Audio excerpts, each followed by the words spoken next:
안녕하세요. 저는 어릴 적 부모님을 여의고 치열하게 제 삶을 개척해온 30대 직장인 이미연이라고 합니다. 사람들은 저마다 크고 작은 상처를 안고 살아간다고 하지만 저는 유독 가족이라는 단어 앞에서 늘 작아지곤 했습니다. 엄마 아빠 없이 큰이모와 큰이모부 손에서 자랐기 때문입니다. 이모네 식구들은 저를 핍박하거나 모질게 대하지 않았습니다. 오히려 저를 조카로서 많이 아껴주셨고 밥 한 끼 굶기지 않고 고등학교까지 무사히 졸업시켜 주셨거든요. 저는 그 사실에 지금도 진심으로 감사하며 살고 있습니다. 하지만 머리가 굵어지면서 어쩔 수 없이 깨닫게 되는 현실이 있었습니다. 아무리 잘해주셔도 저는 큰 이모네의 친자식이 아니었고 이모와 이모부 그리고 사촌 형제들 사이에서 저는 언제나 보이지 않는 선을 지켜야 하는 객이었다는 것을요. 마음 한켠에는 늘 채워지지 않는 가족에 대한 결핍과 애정 결핍이 자리 잡고 있었죠. 게다가 큰이모네 가정 형편이 그리 넉넉한 편은 아니었습니다.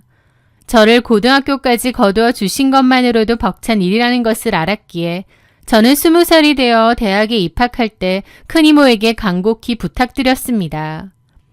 이모, 저 20살 첫 대학 등록금까지만 딱 한 번만 도와주세요. 그 뒤로는 제가 아르바이트하고 장학금 받아서 어떻게든 제 힘으로 졸업할게요. 이모는 기특하다며 첫 학기 등록금을 마련해 주셨고 저는 그 약속을 지키기 위해 20살 이후로 완벽한 독립을 했습니다.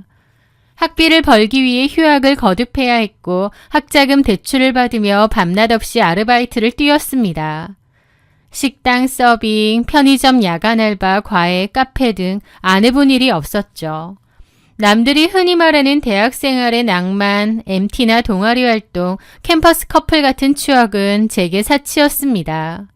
오직 알바를 하고 틈틈이 공부한 기억밖에 없는 말 그대로 알바몬의 삶이었죠. 비록 남들보다 조금 늦게 대학을 졸업하긴 했지만 저는 누구에게도 손 벌리지 않고 제 힘으로 번듯한 회사에 취업했다는 사실에 큰 자부심을 느끼며 억척스럽게 살아왔습니다. 그렇게 회사에 적응하며 평범한 직장인으로 살아가던 어느 날 친한 지인의 소개로 한 남자를 만나게 되었습니다. 그 사람이 바로 제 전 남자친구 이명환이었습니다. 명환이는 의료기기 관련 영업을 하는 사람이었는데요. 첫 만남에서부터 그는 눈에 띄게 매력적이었습니다. 키도 크고 훤칠한 외모에 영업을 직업으로 삼고 있어서 그런지 말주변이 무척 좋았거든요. 분위기가 어색해질 틈도 없이 재치 있는 농담을 던졌고 사람을 편안하게 이끄는 묘한 매력이 있었죠. 그의 품이 너무나 따뜻하게 느껴졌고 애정에 목말라 있던 저는 명환이의 다정함에 순식간에 푹 빠져들었습니다. 그렇게 우리는 연인으로 발전했죠. 명환이는 참 다정한 남자친구였습니다. 영업직이라 이리저리 사람을 만나느라 바쁜 와중에도 저를 살뜰히 챙겼고 우리는 자연스럽게 미래를 약속하는 사이가 되었어요. 우리가 만난 지 1년 반쯤 되었을 무렵 남친이 혼자 살고 있던 자취방의 전세 계약 기간이 애매하게 만료되는 시점이 다가왔습니다. 미연아, 어차피 우리 내년이나 내후년쯤에는 결혼할 거잖아. 다시 새로운 집 구해서 이사하고 복비 내고 하는 것도 다 돈 낭비인데 이참에 아예 너네 집으로 들어가면 안 될까? 먼저 짐 합쳐서 같이 살아보자. 저 역시 그 제안이 합리적이라고 생각했습니다. 혼자 사는 외로움에 지쳐 있기도 했고 무엇보다 명환이와 하루빨리 가족이라는 울타리를 만들고 싶었기에 그의 동거 제안을 흔쾌히 수락했습니다. 그렇게 명환이는 짐을 싸서 저희 집으로 들어왔고 우리는 예비 부부처럼 달콤한 동거 생활을 시작했습니다. 동거를 시작하고 얼마 지나지 않아 고등학교 시절 친하게 지냈던 친구에게서 연락이 왔습니다. 고등학교 동창들 10명 정도가 모여서 오랜만에 저녁이나 같이 먹자는 연락이었죠. 취업 준비하느라 바빠서 오랫동안 보지 못했던 친구들이라 반가운 마음에 모임에 나갔습니다. 그 모임 장소에 최애나도 나와 있었습니다. 해나는 고등학교 3학년 때 저희 반으로 전학을 온 친구였는데요. 학창시절 저랑 개인적으로 단짝처럼 친했던 건 아니지만 제 무리의 친구들과 두루두루 잘 어울려 지냈기에 친구기는 했죠. 오랜만에 나타난 해나의 모습은 제 기억 속의 모습과는 완전히 달랐습니다. 눈이나 코를 살짝 성형한 것인지 과거보다 훨씬 더 화려해진 이목구비에 한눈에 봐도 수백만 원은 좋게 넘어 보이는 명품 가방과 화려한 브랜드 옷으로 온몸을 휘감고 있었거든요. 와, 해나, 너 진짜 이뻐졌다. 옷이랑 가방도 다 명품이네. 너 요새 무슨 일 해? 해나는 아주 여유로운 미소를 지으며 손사래를 쳤습니다. 일은 무슨, 나 그냥 취미 삼아서 동네 필라테스 샵에서 강사일 조금 하고 있어. 돈 벌려고 하는 건 아니고 그냥 몸도 풀 겸 심심해서 나가는 거야. 취미로 필라테스 강사를 한다는 그녀의 말에서 묘한 여유가 묻어났습니다. 해나는 지갑에서 명함을 여러 장 꺼내어 친구들과 제게 돌렸습니다. 너희도 운동 필요하면 우리 샵으로 와. 내가 지인 할인 팍팍 해줄게. 해나는 자신의 화려한 근황을 늘어놓기 시작했습니다. 본인은 고등학교 졸업하고 한국에서 대학을 안 갔다고 했습니다. 대신 부모님이 지원해 주셔서 외국으로 유학을 다녀왔고 20대 내내 해외여행을 다니며 여유롭게 인생을 즐기면서 살았다는 거예요. 좀 의아했던 건 제 기억 속의 해나는 그렇게 돈을 펑펑 쓸 수 있는 부잣집 아이가 아니었습니다. 그런데 해나는 자연스럽게 부연 설명을 덧붙이더라고요. 사실 우리 아빠가 사업을 하시는데 나 고등학교 때까지만 해도 사업이 좀 많이 힘드셨거든. 집안 사정이 썩 좋진 않았지. 근데 나 20살 되고 나서 아빠 사업이 대박이 터지면서 살림이 확 핀 거야.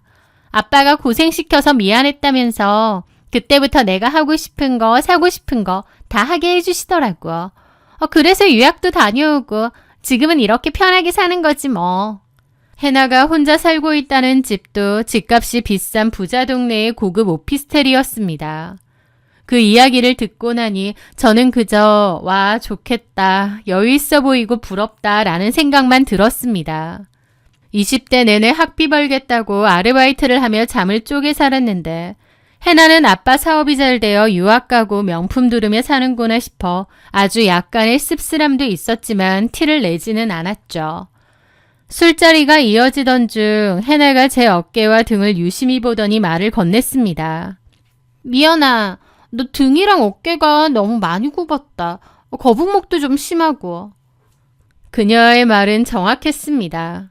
저는 대학 시절 내내 식당 서빙이나 무거운 짐을 나르는 알바를 많이 했고 취업 후에도 매일 컴퓨터 앞에 앉아 야근을 밥 먹듯이 하다 보니 허리와 목, 어깨 상태가 몹시 안 좋았습니다. 거북목도 있고 만성 통증에 시달리고 있었죠. 우리 샵 와서 나한테 교정 좀 받아. 내가 외국에서 물리치료 관련해서 공부도 엄청 깊게 했고 체형 교정 전문이거든. 네 몸은 내가 확실하게 펴줄게. 그녀가 꽤나 전문적인 용어까지 섞어가며 자신있게 말하자 저는 솔깃했습니다. 운동이 좀 필요하다 싶었는데 친구기도 하고 또 해나가 물리치료 공부까지 깊게 했다고 하니 더더욱 믿음이 갔죠. 그래? 그럼 나 이번 달 월급 타면 네 샵으로 등록하러 갈게. 잘 부탁해. 그렇게 저는 해나가 일하는 필라테스 샵에 3개월치 수강 등록을 하고 운동을 배우기 시작했습니다. 해나는 강사로서 꽤 열정적으로 저를 가르쳐 주었고 우리는 운동을 하며 개인적인 근황을 나누면서 고등학교 때보다 조금 더 가까워졌어요. 그러던 어느 날이었습니다. 퇴근 후 필라테스 샵에 가서 수업을 받고 나오려는데 하늘에 구멍이라도 뚫린 듯 엄청난 폭우가 쏟아지기 시작했습니다. 우산을 챙겨오지 않았던 데다 집도 10분 거리로 그리 멀지 않았기에 남자친구인 명환이에게 데리러 와달라고 전화를 했습니다. 명환이는 흔쾌히 차를 몰고 샵 앞으로 왔죠. 마침 해나도 자신의 마지막 수업이 다 끝났다며 퇴근 준비를 하고 있었습니다. 비가 너무 많이 와서 해나 역시 발을 구르고 있었기에 저는 자연스럽게 명환이에게 부탁했습니다. 명환아, 비가 너무 많이 오는데 해나도 마침 퇴근한대. 해나네 집에 좀 데려다주고 가자. 그래. 미연이 친구분 뒷자리에 타세요. 그렇게 저와 명환이 그리고 해나는 셋이서 같은 차를 타게 되었습니다. 해나네 집은 좀 돌아가야 했지만 그래도 친구를 위해 차를 같이 탄 거죠. 저는 조수석에 탔고 해나는 뒷자리에 탔습니다. 그리고 차 안에서 어색한 침묵을 깨기 위해 제가 먼저 명환이와 해나를 서로 정식으로 소개했죠. 해나는 전혀 낯을 가리지 않는 성격이었습니다. 명환이 역시 영업을 하는 사람이라 처음 보는 사람과도 어색함 없이 대화를 이어나가는데 도같은 사람이었죠. 명환 씨라고 불러도 되죠? 미혼이 남친분 엄청 훈남이시네요. 인상 너무 좋으시다. 감사합니다. 해나 씨도 엄청 미인이시네요. 미연이 자세 좀 잘 교정해 주세요. 애가 일만 하느라 몸이 많이 상했거든요. 걱정 마세요. 제가 미연이 척추 일자로 쫙 펴드릴 테니까. 비가 와서 차가 막히는 30분 남짓한 시간 동안 명환이와 해나는 핑퐁 게임을 하듯 아주 자연스럽게 대화를 주고받았습니다. 해나는 명환이의 유머에 까르르 웃으며 맞장구를 쳤고 명환이 역시 해나의 화려한 라이프 스타일이나 고급스러운 취미 이야기에 큰 관심을 보이며 티키타카를 이어나갔죠. 명환아, 운전 조심해. 앞이 하나도 안 보이네. 제가 중간중간 운전에 집중하라고 주의를 줄 정도로 두 사람의 대화는 끊임없이 이어졌습니다. 하지만 그때까지만 해도 저는 정말 아무런 의심이나 불쾌감이 없었습니다. 명환이는 원래 넉살이 좋고 말하는 걸 직업으로 하는 사람이고 해나도 워낙 부잣집 딸의 쿨하고 활발한 성격이라 사람을 참 편하게 대하는구나 정도로만 생각했거든요. 어찌 보면 좀 아니라고 순진한 생각이었죠. 해나를 오피스텔에 내려주고 집으로 돌아오는 길 명환이는 넌지시 제게 물었습니다. 네 친구 저렇게 좋은 데 살아? 집안이 엄청 빵빵한가 보네. 아버지가 하시는 사업이 잘 돼서 돈 많이 번대. 유학도 다녀오고 그냥 취미로 필라테스 강사한다고 하더라고. 아버지가 그렇게 빵빵해? 부럽네. 그치. 나도 좀 부럽더라고. 고등학교 땐 안 그랬는데 20살 때부터 아버지 사업이 대박났대. 그때 명환이의 목소리에 미세하게 섞여있던 묘한 동경과 호기심을 눈치챘어야 했는데 저는 피곤함에 눈을 감고 있느라 미처 알아차리지 못했습니다. 그리고 비 오는 날의 우연한 합승 이후 완벽할 것만 같았던 제 일상과 동거 생활에 서서히 금이 가기 시작했습니다. 어느 날부터인가 명환이가 핸드폰을 쥐고 있는 시간이 부쩍 늘어났습니다. 밤에 함께 누워있을 때도 예전처럼 다정하게 대화를 나누기보다는 화면을 보며 혼자 피식피식 웃는 일이 잦아졌거든요. 무엇보다 가장 이상했던 것은 결혼에 대한 태도의 변화였습니다. 명환아, 우리 이제 같이 산 지도 꽤 됐고 전세금도 더 모았는데 슬슬 부모님께 인사드리고 내년 봄쯤으로 식장 알아보러 다닐까? 요새는 1년 전부터 식장 잡아야 한대. 제가 설레는 마음으로 결혼 준비 이야기를 꺼내자 핸드폰을 보고 있던 명환이는 시선을 피하며 퉁명스럽게 말을 돌렸습니다. 뭐 벌써부터 서둘러. 우리 아직 나이도 젊은데. 내가 요새 영업 실적 때문에 스트레스가 너무 많아서 결혼 준비까지 신경 쓸 여력이 없어. 그냥 당분간은 지금처럼 같이 살기만 하자. 급할 거 없잖아. 예전에는 본인이 먼저 빨리 시골리고 부부가 되자고 조르던 사람이었습니다. 갑자기 태도를 싹 바꾸어 결혼이라는 단어 자체를 회피하려 드는 명환이의 모습에 저는 당황스럽고 섭섭했죠. 내가 뭐 실수한 게 있나? 진짜 회사 일이 너무 힘들어서 그런 건가? 저는 애써 그를 이해하려 노력하며 묵묵히 밥을 챙겨주고 집안일을 도맡아 했습니다. 하지만 저를 향한 명환이의 태도는 갈수록 무심하고 서늘해졌습니다. 돌이켜보면 저는 참 미련할 정도로 그에게 맞춰주려 애를 썼습니다. 평생을 혼자 힘으로 살아남아야 했기에 제 몸에는 절약과 아끼는 습관이 깊게 배어 있었는데요. 데이트를 할 때도 비싼 레스토랑보다는 가성비 좋은 식당을 찾았고 동거를 하면서도 웬만하면 집에서 밥을 해먹으며 생활비를 아꼈습니다. 명환이는 연애 초반에 그런 제 모습을 보며 생활력이 강해서 배울 점이 많다. 진짜 현모양처감이다라며 칭찬을 아끼지 않았습니다. 저는 그 칭찬이 진심인 줄로만 믿고 우리 두 사람의 미래를 위해 더 열심히 돈을 모으고 아끼는 데 집중했죠. 하지만 어느 순간부터 명환이는 제가 마트에서 할인 상품을 고르거나 배달 음식 대신 집밥을 차려줄 때마다 미세하게 미간을 찌푸리곤 했습니다. 그럴 때면 저를 쳐다보는 눈빛에서 예전의 다정함 대신 묘한 피로감과 짜증이 묻어났지만 저는 그저 일 때문에 밖에서 사람들에게 치이다 보니 명환이가 좀 예민해진 것이라 스스로를 합리화했습니다. 그러던 어느 주말 오후였습니다. 그날 저는 친구 결혼식에 참석하기 위해 아침 일찍 외출을 했죠.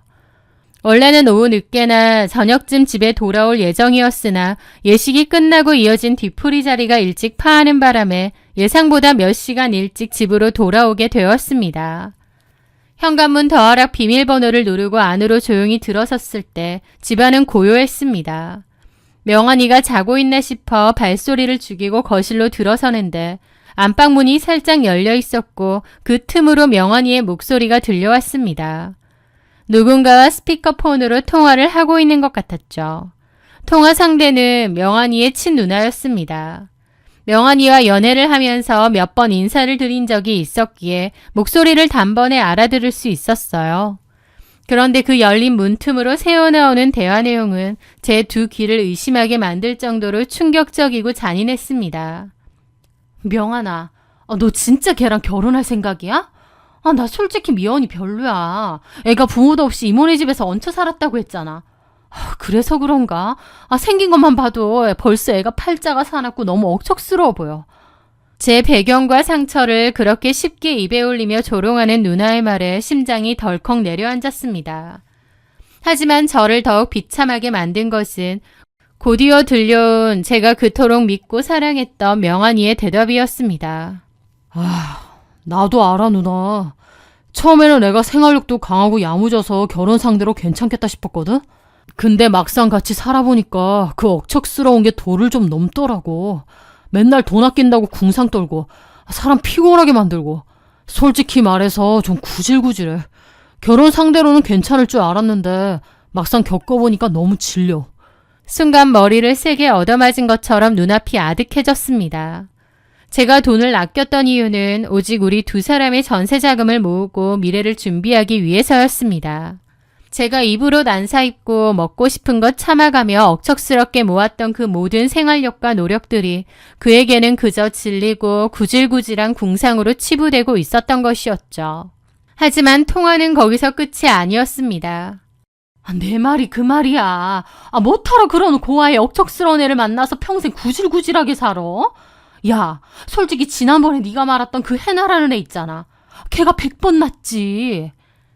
해나, 제 친구 최혜나의 이름이 명환이 누나 입에서 자연스럽게 튀어나왔습니다.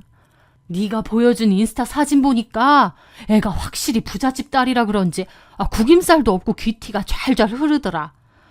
그냥 미연이랑 정리하고 해나라는 애랑 정식으로 사겨. 나도 그럴 생각이야. 해나네 아버지가 외국에서 사업을 크게 하신다잖아. 솔직히 나도 매일 이렇게 아등바등 영업 뛰면서 살기 싫어. 장인어른 덕 좀 보고 빵빵한 처가 지원받으면서 편하게 살고 싶다고. 명환이의 목소리에는 노골적인 탐욕이 뚝뚝 묻어나고 있었습니다. 그럼 당연하지.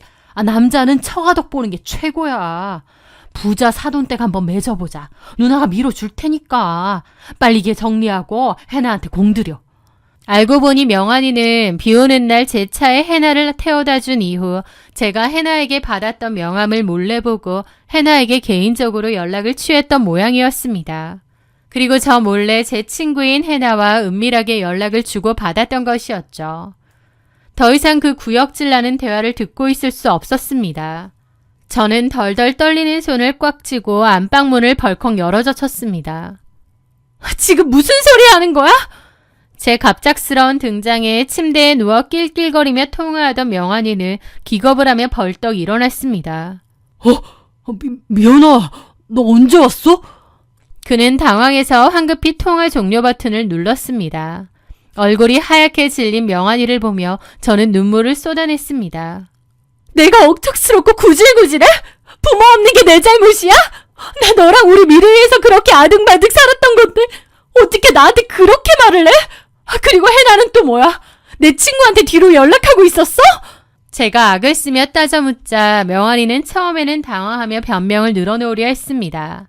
하지만 이내 제가 모든 통화 내용을 다 들었다는 것을 깨닫고는 오히려 뻔뻔하고 비겁한 태도로 돌변하더라고요.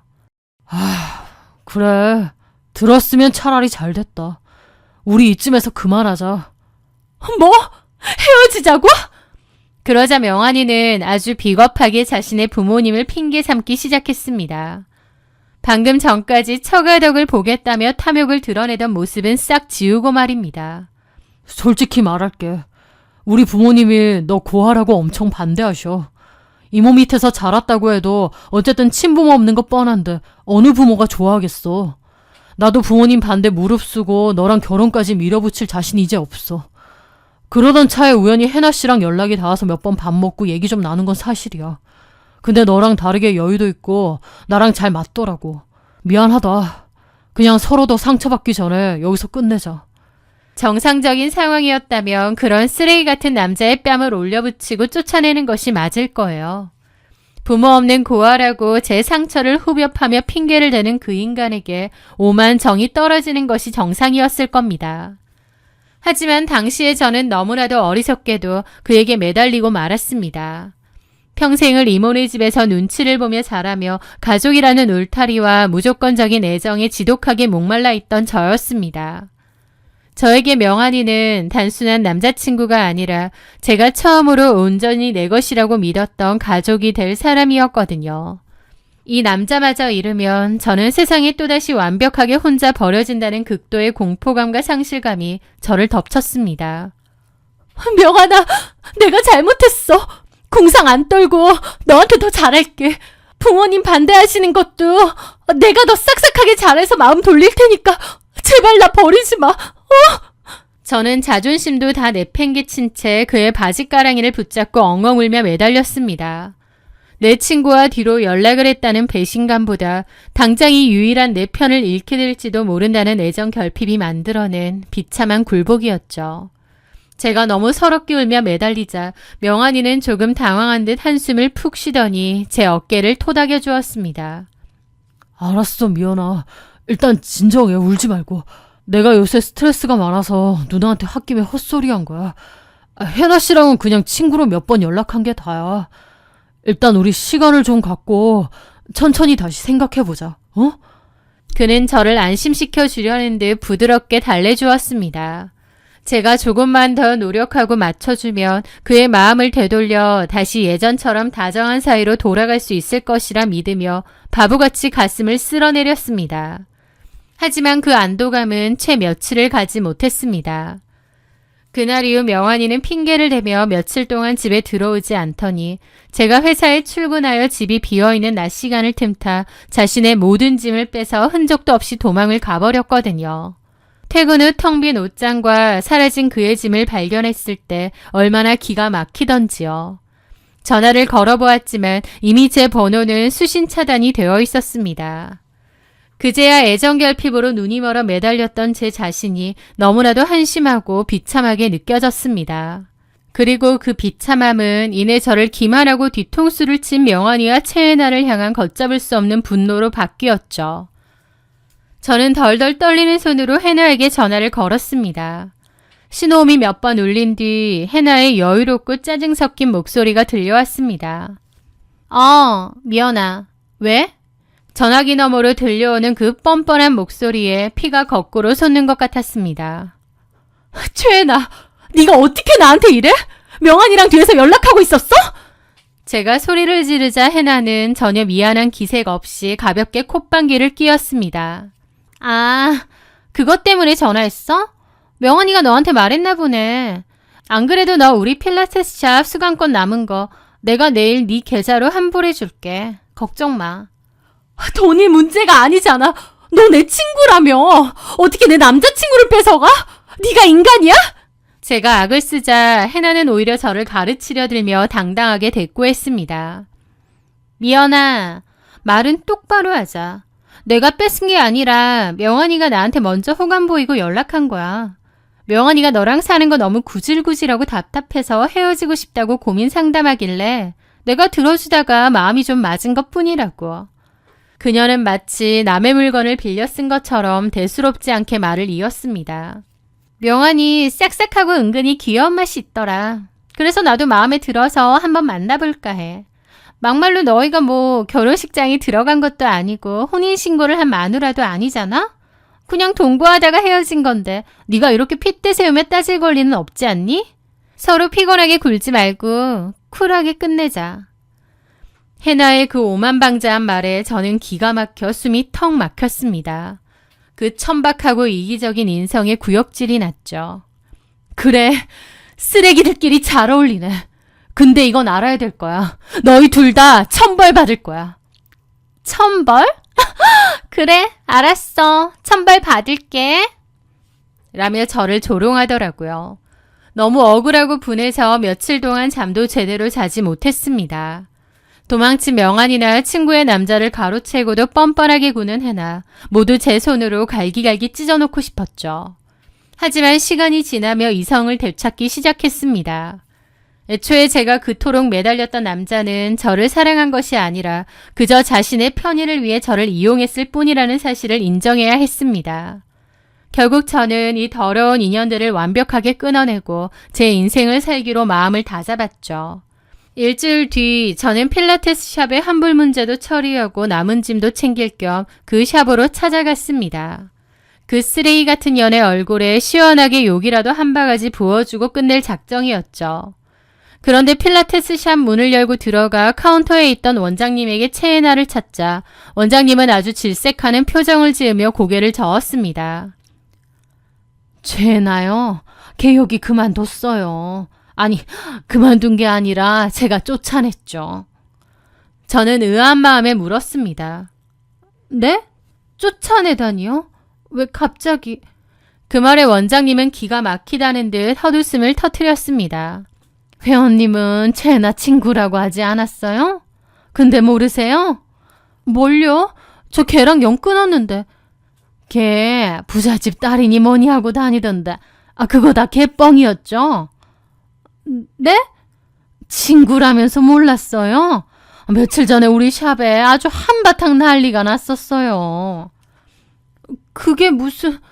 며칠 전에 걔 수업 시간에 웬인상 험악한 중년 여자분이 샵으로 들이닥치더니 대뜸 수업하고 있는 걔 머리채를 확 낚아채더라고요. 원장님의 설명에 따르면 상황은 그야말로 아수라장이었습니다. 중년 여자는 해나의 머리채를 질질 끌고 나와 로비 바닥에 패대기 치며 온갖 쌍욕을 퍼부었다고 합니다. 원장도 놀라서 말리려다가 중년 여성이 밀쳐서 다칠 정도였다고 하더라고요. 그러면서 그 중년 여자가 하는 말이 기가 막혔대요. 2년이 내 남편 돈으로 비싼 오피스텔 얻어 살고 명품 처바르고 다녀. 내가 도저히 못 참겠다. 채에나는 비명을 지르며 발버둥을 쳤고 샵 안에 있던 다른 회원들과 강사들은 기겁을 하며 얼어붙었다고 했어요. 그때 헐레벌떡 샵 안으로 웬 중년 남자 한 명이 뛰어들어와 그 중년 여자를 말리기 시작했습니다. 그런데 그 중년 남자의 얼굴을 본 순간 원장님과 다른 강사들은 경악을 금치 못했다고 합니다. 그 남자요. 채나가 회식 때 아빠라고 인사시켰던 사람이었어요. 원장님, 우리 아빠예요. 늦은 시간인데 제가 술까지 먹었다고 하니 저 데리러 오셨어요. 하길래 제가 깍듯하게 인사까지 했단 말이에요. 순간 제 머릿속에서도 무언가 번쩍하고 스쳐 지나갔습니다. 20살이 되고 나서 아빠 사업이 대박이 났다던 해나의 자랑, 아빠가 하고 싶은 거 다 하게 해주고 유학까지 보내줬다는 그 여유로운 말들. 근데 그 중년 여자가 눈이 뒤집혀서 소리를 지르더라고요. 2년이 아빠 뻘 되는 내 남자한테 스폰 받아서 몸 굴리고 돈 뜯어내고 다녔다고요. 해나가 아빠라고 부르며 자랑했던 그 사람은 진짜 친아빠가 아니라 해나에게 고급 오피스텔을 얻어주고 명품과 용돈을 대주던 아빠뻘 되는 유부남 스폰서였던 것입니다. 20살 이후로 살림이 확 폈다는 것, 외국으로 유학을 가고 여행을 다니며 놀았다는 것, 모두 그 유부남 스폰서의 돈으로 호의호식하며 지냈던 더러운 과거를 포장한 새빨간 거짓말이었어요. 원장님은 가슴을 쓸어내리며 분통을 터뜨렸습니다. 그 난리를 치고 경찰까지 와서 샵 분위기 완전 다 망쳤어요. 내가 너무 열받아서 그날로 당장 해고해버렸다니까요.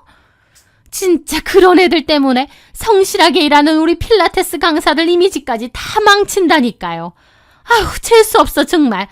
저는 멍하니 서서 원장님의 분노 섞인 푸념을 듣고 있었습니다. 처음에는 너무 엄청난 사실에 충격을 받아 입이 다물어지지 않았습니다.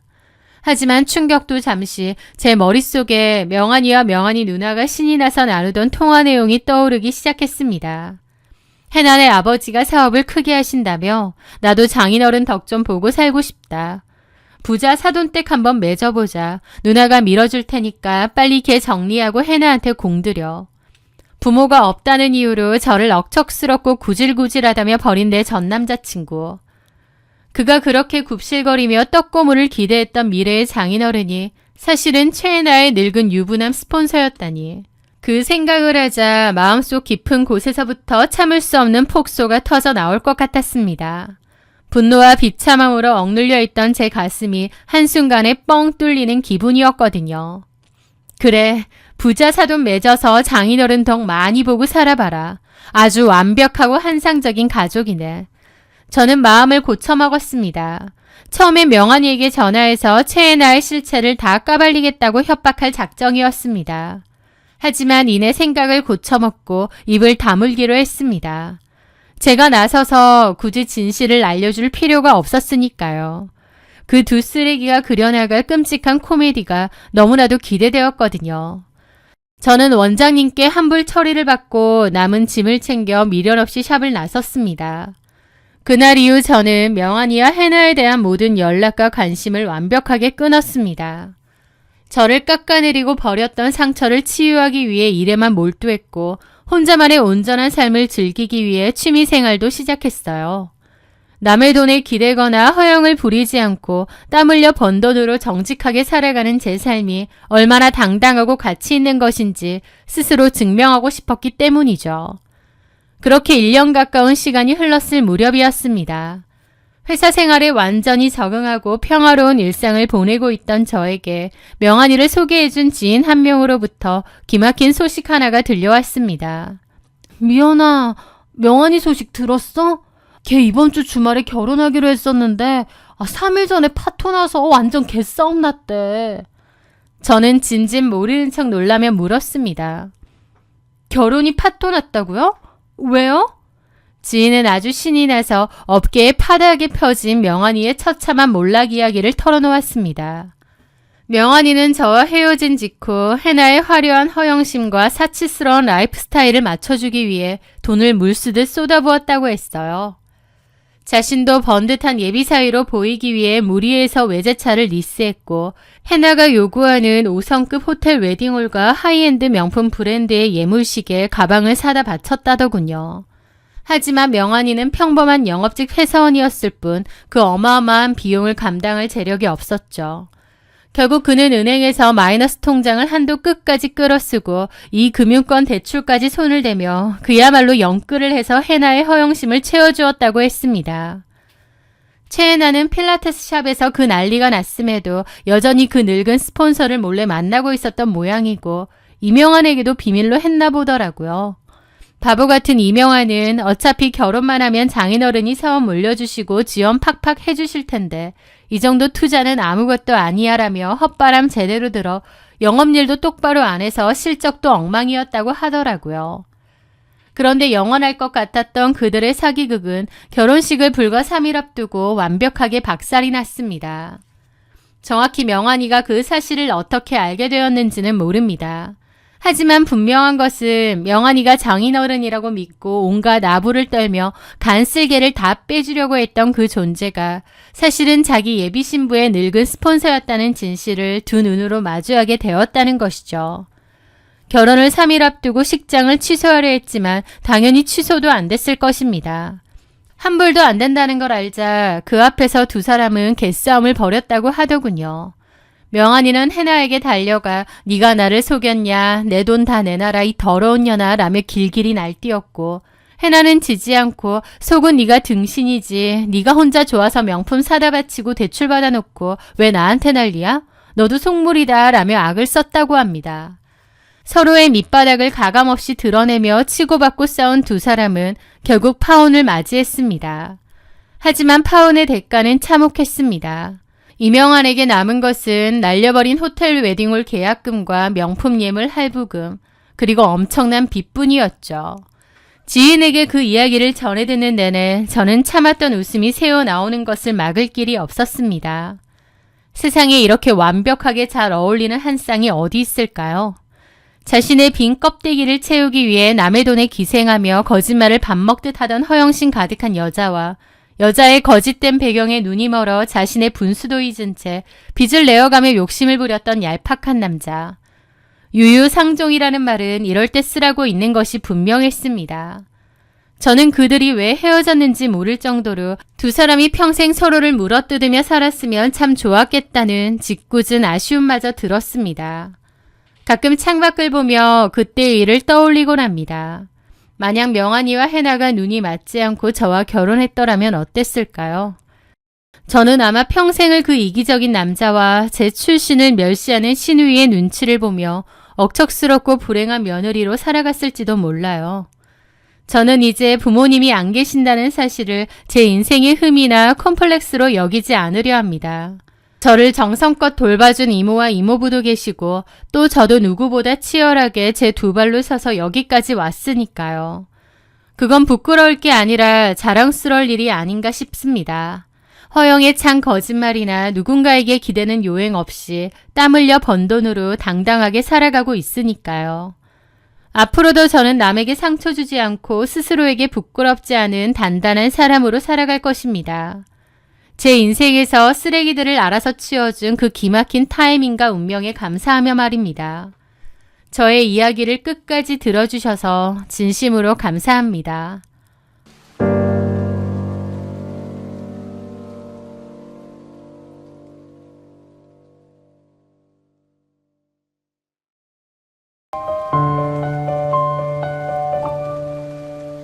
안녕하세요.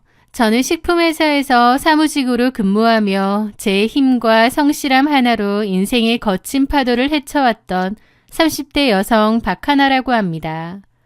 지금은 사랑하는 친정아버지 그리고 눈에 넣어도 아프지 않을 제 소중한 딸아이와 함께 잘 지내고 있지만 불과 얼마 전까지만 해도 제 삶은 온갖 가스라이팅과 부담스러운 부탁으로 지쳐버릴 정도였죠. 돈 앞에서 인간이 얼마나 추악해질 수 있는지, 그리고 믿었던 가족이라는 울타리가 어떻게 나를 뜯어먹으려 하는지 그 이야기를 지금부터 담담하게 풀어내보려 합니다. 제 전남편 이진성은 동네에서 꾸준하게 인기가 있는 이자카야를 운영하던 사람이었습니다. 키도 훤칠하고 성격이 호탕하며 외향적인 성격이라 주변에 늘 사람이 넘쳐났었죠. 조용하고 꼼꼼한 사무직이었던 저와 다른 성격의 매력을 느꼈고 1년 남짓한 연애 끝에 결혼을 결심하게 되었습니다. 저희 친정아버지는 택시를 몰며 가족을 부양해 오신 분이었어요. 그런데 제가 결혼할 무렵에는 오랫동안 문제였던 디스크 때문에 일을 거의 하지 못하시는 형편이었죠. 사실 저희 집안은 원래도 형편이 막 좋은 편은 아니었어요.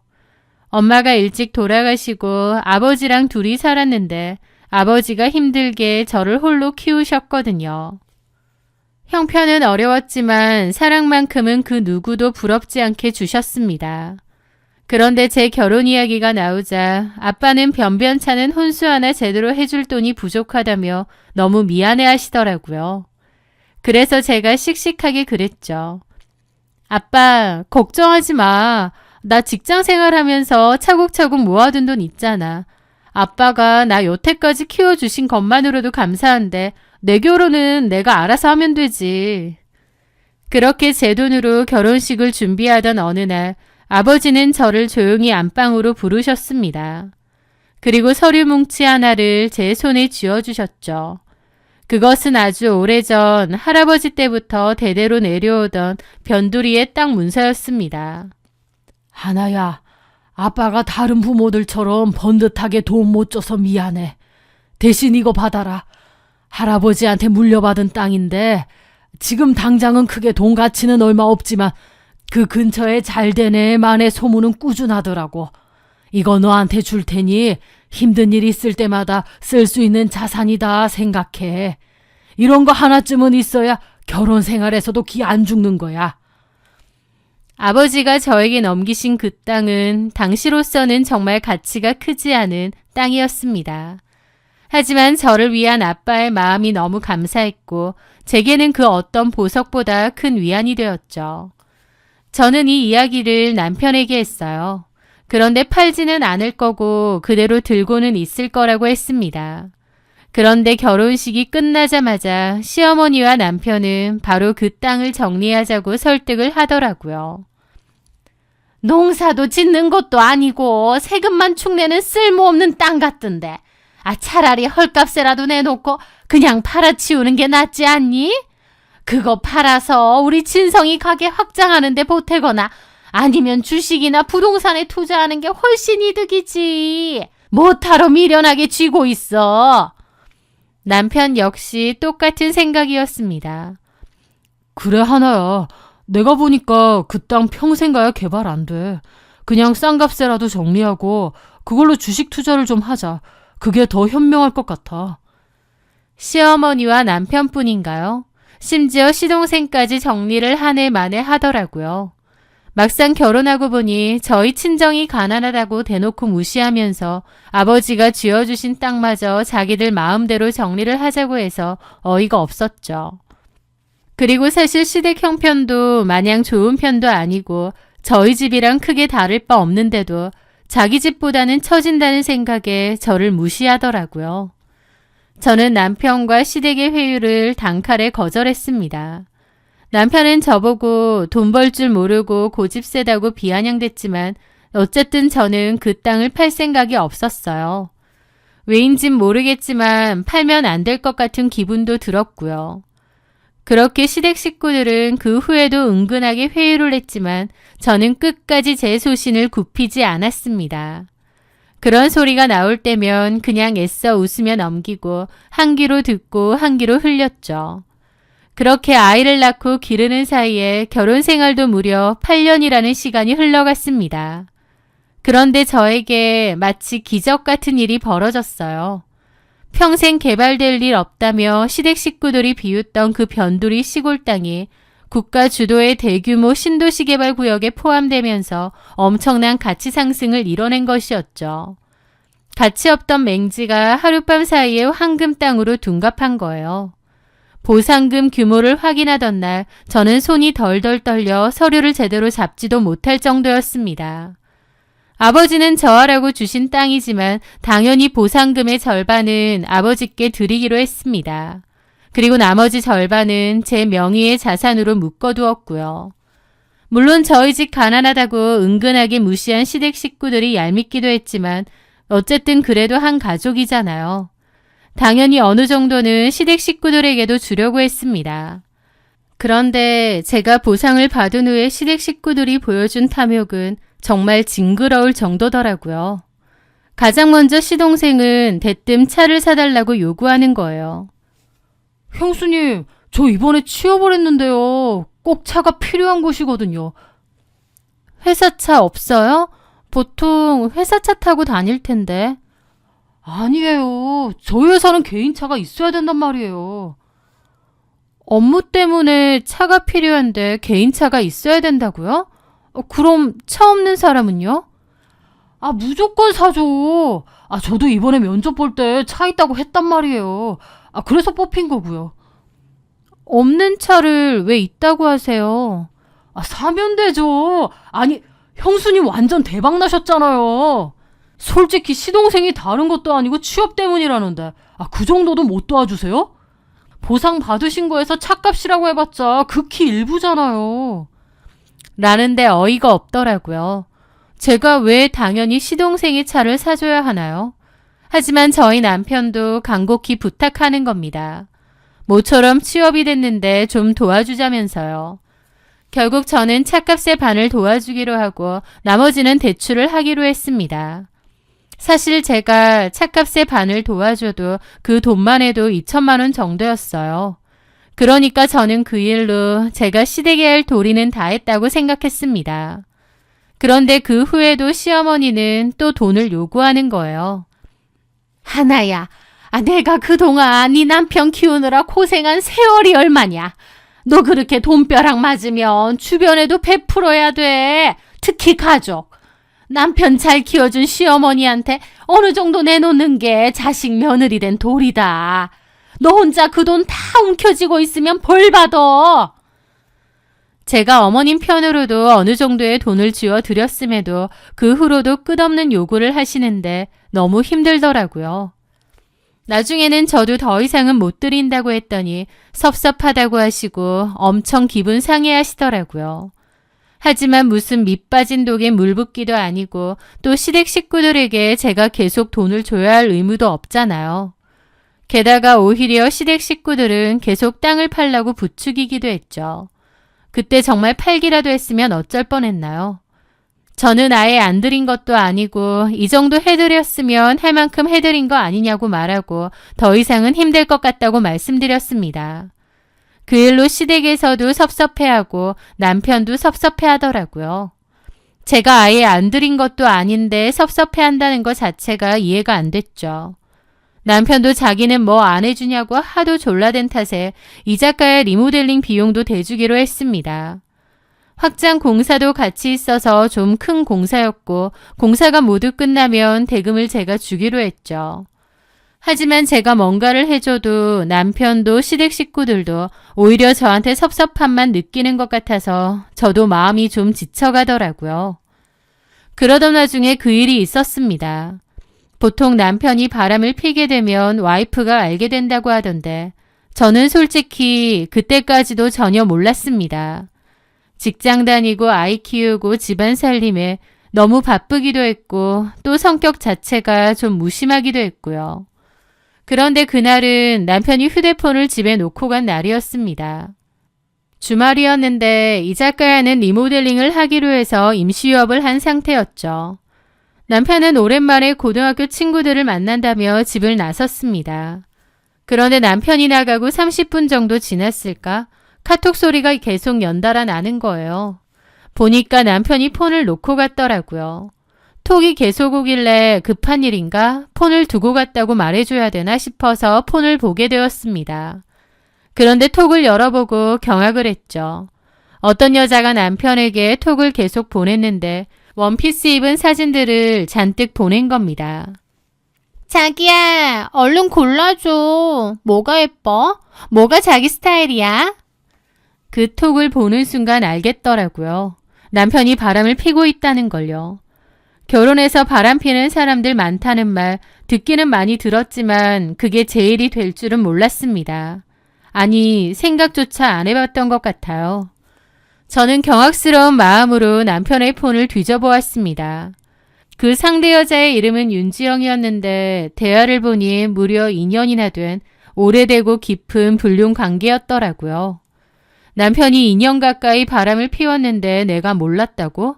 이렇게 감쪽같이 나를 속였다고? 충격에 손이 얼마나 떨리고 땀이 흐르던지.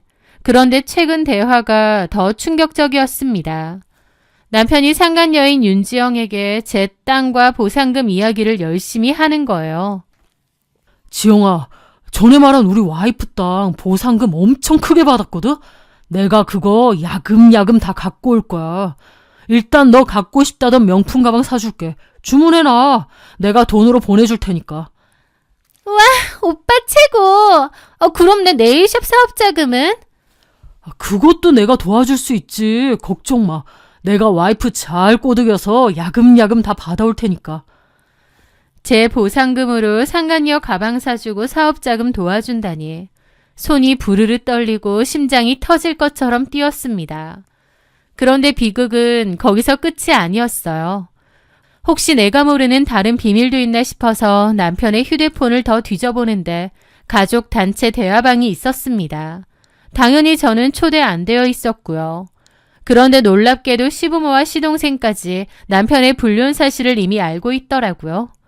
시댁 식구들은 남편의 바람을 나무라기는커녕 오히려 제 돈을 뜯어내기 위해 계획과 조언을 건네고 있었던 거예요.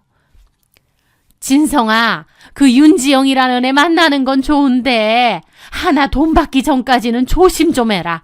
너 그러다 들키면 돈 한 푼도 못 받아내고 이혼당해. 일단 하나비 잘 맞춰주고 돈 확실하게 받아 챙기란 말이야.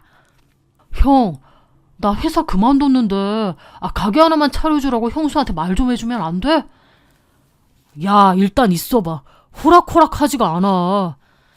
우리 고민을 좀 해보자. 한하계가 고집이 얼마나 세심줄이니. 뭐라고 해야 돈을 내놓을지 모르겠네. 그 기만적인 글자들을 읽어내려가는 동안 제 안에 무언가가 완전히 부서져 내리는 기분이 들었습니다. 이들은 저를 가족이 아니라 그저 돈을 짜내면 나오는 돈주머니로 보고 있었던 것 같더라고요. 그래도 가족이라고 제 딴에는 챙겨줬다고 생각했는데 극도의 분노와 배신감이 밀려왔습니다. 저는 이를 악물고 휴대폰 화면을 한 장 한 장 빼놓지 않고 사진으로 찍었어요. 심장은 미친 듯이 뛰는데도 증거를 확보하는 제 손길은 저도 놀랄 정도로 차분하고 냉정했죠. 저는 그때 이미 이 인간들하고 가족관계를 끝내겠다 결심한 것 같아요. 때마침 남편 차가 입차했다는 알람이 뜨는 거예요.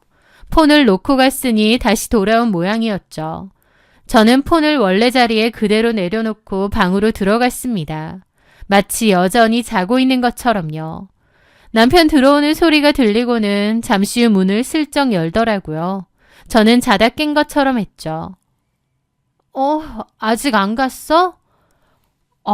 이제 가려고. 아직 방에서 자고 있었어?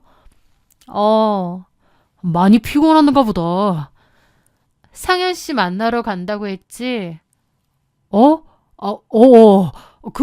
자기 좋아하는 케이크 같은 거라도 사올까, 올 때? 그래, 상현 씨랑 모처럼 만나는데 즐겁게 보내고. 자기도 푹 쉬어? 피곤하잖아. 그렇게 폰을 챙겨 나가는 소리도 들리더라고요. 문이 닫히자마자 주먹이 쥐어지고 속에서 우라가 치밀었지만 절대 티내지 않기로 마음을 먹었습니다. 그렇게 다음 날부터 저는 아무 일도 없다는 듯 평소와 똑같이 행동했습니다. 남편에게도 최대한 똑같이 대하려 했고 시어머니의 얄미운 전화에도 평소와 다름없이 덤덤하게 받았죠. 제가 자신들의 추악한 공모를 꿈에도 모른다고 생각했을 겁니다.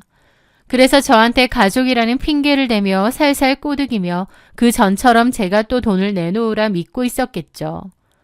하지만 저는 이를 아득바득 깔며 끝을 내겠다고 결심을 한 상태였습니다. 며칠 뒤 시어머니와 시동생이 약속이라도 한 듯 저희 집으로 찾아왔습니다. 그들의 얼굴에는 가식적인 미소가 가득했죠. 식탁에 마주 앉자마자 시어머니가 제 손을 덥석 잡으며 본론을 꺼냈습니다. 하나야, 너 진우가 회사 그만둔 거 알지? 진성이가 하는 이 작가야 같은 가게를 진우도 하나 하고 싶어 해. 마침 목이 아주 좋은 자리가 하나 있던데 좀 비싼 자리긴 해도 아주 잘 될 것 같더라. 네 시동생 사람 구실하고 살게 네가 돈 좀 빌려줄 수 있니? 달라는 거 아니고 빌려달라는 거야. 대신 이자는 없이 다달이 갚을 거래. 은행에다가 비싼 이자 뭐 하러 주니? 네가 돈이 있는데. 시동생도 기도하는 자세로 저한테 부탁하더라고요. 형수님, 좀 도와주시면 제가 평생 형수님 은혜 안 잊을게요. 그 자리 정말 좋은데 놓치면 죽도 밥도 안 될 것 같아요. 저 꼬박꼬박 은행이자 갚듯이 갚을 테니까 계약금 좀 먼저 해결해 주세요. 두 사람의 뻔뻔한 요구를 들으며 저는 속으로 깊은 조소를 보냈습니다. 뒤로는 아들이 바람을 피우든 말든 방관하며 어떻게든 며느리 돈 편취해서 자기들 이득만 챙기려 하는 파렴치한 인간들. 빌린다고요? 절대 갚을 인간들도 아니었습니다. 하지만 아무래도 상관없었습니다. 저는 부드러운 미소를 지으며 대답했죠. 좋은 생각이네요. 은행에서 돈 빌리면 이자도 너무 비싸고. 그러니까 내 말이. 그렇게 하세요. 필요한 돈 나중에 송금해 드릴 테니까. 제 말이 떨어지기가 무섭게 두 사람의 얼굴은 세상을 다 얻은 듯 환하게 밝아졌습니다. 시동생은 여은신, 형수님이 최고라고 저를 치켜 세웠고 시어머니는 역시 우리 며느리가 통이 크다며 가증스러운 칭찬을 늘어놓았죠. 제 확답을 믿고 점포 계약을 진행해 버렸습니다. 하지만 그들이 꿈꾸던 장밋빛 미래는 거기까지였습니다.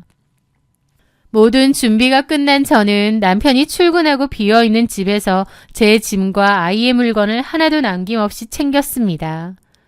8년 동안 정들었던 공간이었지만 미련은 전혀 없었어요. 이삿짐 차를 보내 친정아버지의 집으로 모든 짐을 옮겨놓았죠. 그 와중에 저한테 계약했는데 돈은 언제 보내줄 수 있느냐고 시어머니의 연락이 왔습니다. 저는 조용히 시어머니에게 제가 남편 폰에서 찍어둔 사진들을 보냈습니다. 남편이 바람을 피고 있고 시어머니와 시동생도 다 알면서 모른 척했던 그 카톡들을요. 그리고 이렇게 보냈죠. 어머님, 이게 다 뭔가요? 어머님이 잠시 후 전화가 오더라고요. 엄청 당혹스러운 목소리로요. 저기 하나야, 뭔가 오해가 있었나 보다. 무슨 오해요? 아니, 그러니까 내가 말렸어. 진성이를. 정신 차리라고. 근데 말을 안 듣는 거야. 그래서 내가 일단은 진성이를 냅두고 나중에 그 여자 찾아가서 단판을 지으려고. 바람을 피든 말든 알아서 하는데 걸리지만 않게 해라. 돈 못 받는다라고 하셨잖아요. 아니, 그러니까 이혼할 겁니다. 바람 피든 말든 상관없다고 하셨죠. 그럼 그 상간녀 며느리 얻어서 사세요. 돈도 그 상간녀한테 달라고 하시고요. 아니, 저기 하나야. 그러면 상가 계약금은? 계약금이라고 하셨어요? 제가 지금 이 상황에 어머님에게 돈 드리게 생겼어요? 저는 그렇게 전화를 끊었습니다. 그리고 미리 선임해둔 이혼 전문 변호사를 통해 남편에게는 이혼 소송장을, 상간녀 윤지영에게는 상간녀 위자료 청구 소송장을 동시에 발송했습니다. 소장 안에는 그동안 두 사람이 주고받은 지저분한 대화 내용과 시댁 식구들이 불륜을 공모하고 묵인했던 단체 대화방 캡처본이 증거 자료로 빽빽하게 첨부되어 있었죠. 제가 돈을 줄 거라고 생각했던 시댁도 그야말로 날벼락을 맞았고 남편도 마찬가지였습니다. 리모델링이 거의 끝나가고 비용 지불을 원래 제가 하기로 했는데 남편이 받은 것은 돈이 아니라 이혼 소장과 위자료 청구서였으니까요. 남편은 사색이 되어 저희 아버지에게 전화를 했지만 아버지는 받지 않으셨어요. 그날 저녁 시어머니와 남편 그리고 시동생까지 저희 친정으로 들이닥쳤습니다. 저기 하나야, 얘기 좀 하자. 이러는 법이 어딨니? 여보, 이건 아니지. 일단 얘기를 좀 하자. 듣고 있던 아버지가 화가 나서 제가 말리는데도 나가시더라고요. 아버지는 차가운 눈빛으로 그들을 바라보며 휴대폰을 꺼내드셨습니다. 이렇게 계속 고성방가하고 난리치면 경찰 부를 테니까 그런 줄 알아. 아버님! 아버님 같은 소리 안 해. 내 딸 눈에 눈물 나게 해놓고 아버님? 당장 어머니 모시고 돌아가게. 아니면 경찰 부를까? 아버지의 당당한 태도에 시동생과 시어머니는 그 자리에서 꿀먹은 벙어리가 되었습니다. 한편 제가 보낸 상가 소장으로 인해 또 다른 폭풍이 몰아치고 있었습니다. 저는 상간녀 윤지영에게도 소장을 보냈는데요. 화려한 싱글 행세를 하며 제 남편을 만나왔던 윤지영이었는데 알고 보니 남편도 아이도 있더라고요. 둘이 별거 상태였고 윤지영은 집에서 나와 있는 상태였다는데 별거라고 해도 이혼은 아니었기에 법적인 유부녀였습니다. 소장은 윤지영의 본가로 날아갔고 자신의 집으로 날아든 상간 소장을 받아든 윤지영의 남편은 눈이 뒤집혔습니다. 자신의 아내가 다른 남자와 바람을 피운 것도 모자라 거액의 위자료 소송이 들어오게 생겼으니 이성을 잃은 것이었죠. 다음 날 오후 이진성의 리모델링이 끝난 가게로 윤지영의 남편이 들이닥쳤다고 했습니다. 그리고 이진성은 물론 가게도 다 때려 부수고 그 바람에 동네에도 소문이 다 났다고 하더라고요. 남편은 리모델링 비용도 제대로 주지 못한 상황에서 기껏 해놓은 인테리어까지 엉망이 된 거였죠.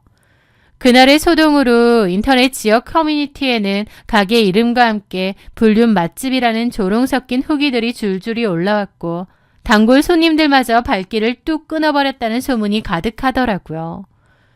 무리하게 번화가에 상가계약을 진행했던 시댁 역시 파멸의 길을 걷고 있었습니다. 결국 원금을 내지 못해 계약금 수천만 원은 그 자리에서 공중분해되었죠. 남편은 자기가 이지영에게 속았다며 유부녀인지 몰랐다면서 꽃뱀에게 당한 것 같다느니 작정하고 사기치는데 어떻게 감당하겠냐느니 하면서 저에게 매달렸습니다. 저는 코웃음을 쳤죠. 그럼 그 여자가 유부녀가 아니면? 나랑 정리하고 그 여자랑 살림 차리려고 했던 거야? 그런 게 아니고. 입장 바꿔 생각해봐.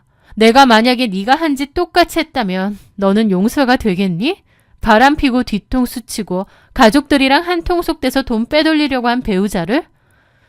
남편도 차마 입을 못 열더라고요. 네가 들으니까 더 기막히지? 내가 부탁 하나만 할게. 내 인생에서 아예 꺼져. 그 윤지영이라는 여자도 이혼할 것 같으니 그 여자랑 살면 되겠네. 그 여자한테 가방도 사주고 사업자금도 대주면서 알콩달콩 잘 살아봐.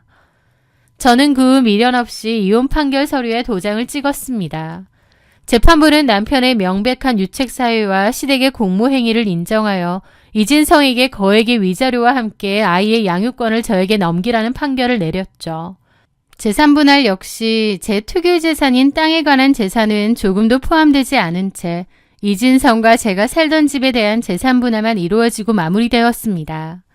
남편과 시댁은 그렇게 자신들이 부린 끝없는 탐욕의 무게에 짓눌려 완전히 몰락해버렸습니다. 돈에 눈이 멀어 8년의 신뢰를 배신하고 뒤통수치던 남편과 시댁 식구들. 본인들 손으로 허무하게 무너뜨린 그 모래성을 보며 저는 인간의 탐욕이 얼마나 부질없는 것인지 다시 한번 깨닫습니다. 아버지가 제게 주셨던 그 작은 땅은 단순히 경제적인 부를 넘어 저에게 악한 인연들을 걸러내고 제 진짜 행복을 찾게 해준 최고의 선물이 아니었나 싶어요. 저는 그 돈으로 평생 고생하신 아버지가 편히 쉬실 수 있는, 그리고 제 소중한 딸아이가 마음껏 뛰놀 수 있는 소담하고 예쁜 집을 마련했습니다. 퇴근 후 마당에서 아버지가 깎아주시는 과일을 먹으며 딸아이가 웃는 소리를 들을 때면 가슴 깊은 곳에서 말할 수 없는 행복이 밀려옵니다. 남들은 저보고 돈벼락 맞았다지만 저는 여전히 식품회사에서 성실하게 제 자리를 지키며 직장 생활을 이어가고 있어요. 돈이 많아졌다고 해서 삶의 태도를 흐트러뜨리고 싶지 않거든요. 과거의 어두운 기억을 완전히 털어내고 소중한 제 가족과 함께 매일매일 더 단단하고 눈부신 내일을 향해 걸어갈 것입니다. 제 긴 이야기를 들어주셔서 진심으로 감사합니다.